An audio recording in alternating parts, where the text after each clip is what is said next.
ტაიმით აკოფ ხაკაძე დასვამ შეკითხვას. მადლობთ.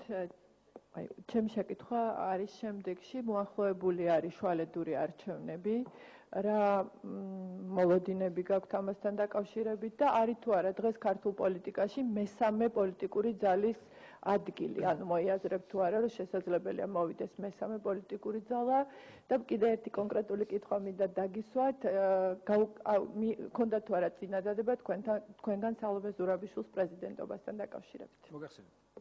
მოგახსენებთ, მადლობა. შუალედურ არჩევნებს რაც შეეხება, მე მგონი ძალიან სწრაფად მიმდინარეობს და ნორმალურია ფონი, რაცაა შექმნილი.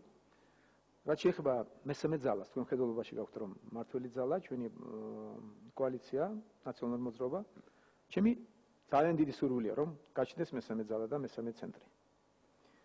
გასაგებია, სურვილი არ არის საკმარისი ამისთვის. მოიაზრებთ ვინმეს კონკრეტულად? არსებობენ პარტიები, რომლებთანაც მე შეხვედრაც ხონდა არ მალავ, თუგნებად თვითონ ქალბატონ სალომესთან ამ კუთხით ჩვენ ქონდა საუბარი და ვანვითარებთ მომავლისთვისაც.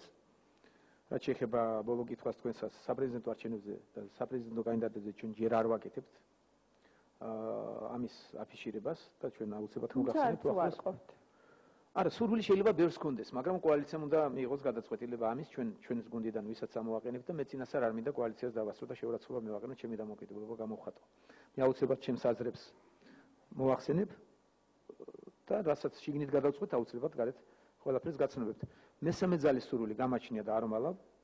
მე არ დაგიმალავთ ქალბატონ სალომესთანაც, თუ გნებავთ ქალბატონ ირმა ინაშვილთანაც მქონდა შეხვედრა და ჩემი სურვილი მასაც გადავეცი, რომ მათ აქვთ პარტია და კარგი იქნება თუ განავითარებენ.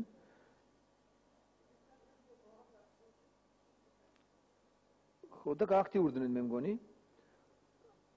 ქალბატონ ნინოსაც ბურჯანაძესაც შეუთვალე, რომ ძალიან კარგი იქნება თუ თავის პარტიას გააქტიურდება და თავის პარტიას გააძლიერებს და გააქტიურებს. ეს ეხლა ის კონკრეტული ისეთი არაფერი არ არის. ეს ურთიერთობის შედეგია ის, რასაც მე გეუბნებით, რომ ჩემი პოზიცია ის. შეიქმნიoli არა, მე კარგად მესმის.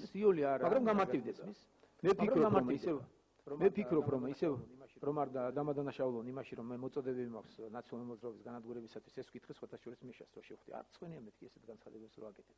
სად გინახავს, რომ მე მოწოდება გამიკეთებია, ნუ აერიდე ხო როგორღაც მოწოდება გამიკეთებია, რომ ნაციონალური მოძრაობის პრემიერმა გახსოვთ, რომ განცხადება გააკეთა, რომ როგორც იქნა შეცვალა რიტორიკა და აღარ მოუწოდებს, აღარ აქვს მოწოდებები ნაციონალური მოძრაობის განადგურების. ღმერთმა დაიმფაროს, ნებისმიერი განადგურებისგან მე არა ვარ ესეთი ტიპის ადამიანი და არასდროს არავითარი მოწოდება არ გამიკეთებია და არც გულში არ მაქვს. მაგრამ თვითონ ახერხებენ ამას, ჩემი აზრით, თვითონვე სააკაშვილი პირველ რიგში და ნაციონალური მოძრაობის წევრები ახერხებენ იმას, რომ ძალიან ცუდი პერსპექტივა უჩანს ნაციონალურ მოძრაობას და მე არ გამოვრიცხავ, რომ უახლოეს მომავალში, იმიტომ რომ მათ რეალურად დაკარგონ ის პოზიცია და ამას თვითონ ახერხებენ მხოლოდ საკუთარი გამონათქვამებით და საკუთარი ქცევებით, გაიოლდეს ახალი პარტიების გაცოცხლება თუ გაღვიძება და იქნებ ეს მოხდეს და ძალიან დიდი სურვილია ჩემი. არ არის ეს სურვილი ჩემი, რომ ნაციონალური მოძრაობა განადგურდეს, არც ერთ შემთხვევაში სურვილია ჩემი, რომ ახალი ძალა მესამე გაჩნდეს და არ დაგიმალეთ. ნახეთ, ყველა შიდა სამზარეულო გამოვიტანეთ და მოგახსენეთ, რომ კარგი იქნება და მე მქონდა შეხვედრებიც და საუბარიც ქალბატონ სალომესთანაც, ინაშვილიც კი დაგისახელეთ ირმა და შეგახსენეთ, რომ ბურჯანაძესთანაც მქონდა მსგავსი